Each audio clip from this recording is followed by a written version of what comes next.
au départ, on devait créer une station balnéaire avec son équipement. Bien.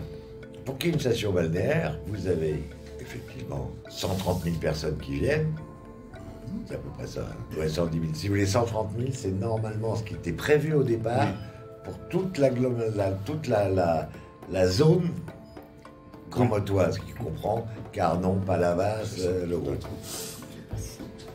qui est largement dépassé aujourd'hui. Largement. Mais bon.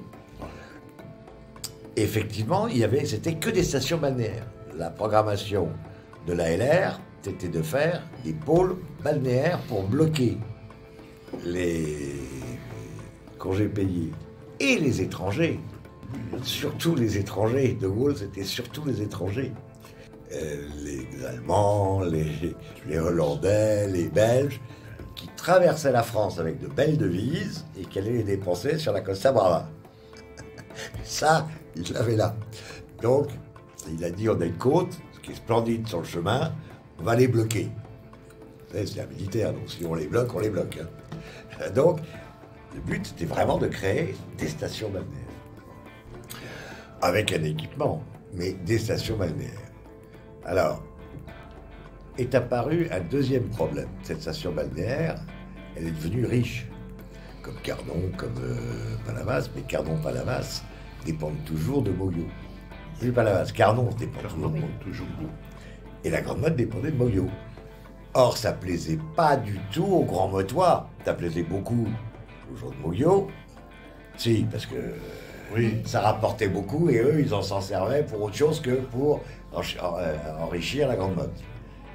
Donc, il y a eu une bagarre importante et un jour, grâce à Couveil, on a eu le droit à une mairie pleine et entière et à une commune pleine et entière. Mais quand vous obtenez votre indépendance, il faut créer une mairie.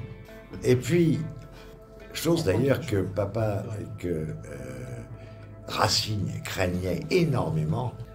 Il craignait énormément que la Grande Motte, qui n'est qu'à 9 km, 8-9 km de Montpellier, devienne une ville dortoir. Donc c'est pour ça qu'il limitait au maximum. Mais il y a beaucoup de gens qui ont voulu vivre à la Grande Motte. Tellement bah oui.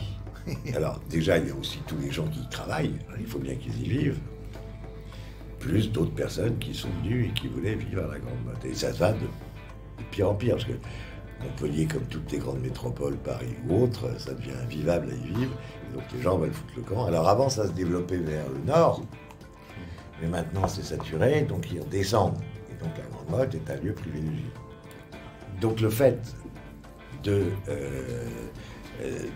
ce besoin a fait qu'il y a eu de plus en plus de population. Cette population, elle est jeune et permanente. Si elle est jeune, ben, elle a des enfants. Si elle a des enfants, il faut des écoles. Alors, il y a d'abord des écoles primaires, magnifique. Et des maternelles, mais ils grandissent, les charmants bambins, et après ils passent au collège et ils passent au lycée. Voilà. C'est l'évolution naturelle d'une ville. Le problème de la Grande Motte, c'était justement qu'elle n'avait pas d'histoire. L'intérêt d'une ville, c'est qu'elle ait une histoire. Une histoire qui s'est développée dans le temps. Et mon père me disait tout le temps, le problème des villes nouvelles, c'est qu'elles n'ont pas d'histoire. C'est pour ça qu'il a créé les places des vents. Oui. C'est pour essayer de remplacer l'histoire historique, je dirais, de la ville par une histoire symbolique.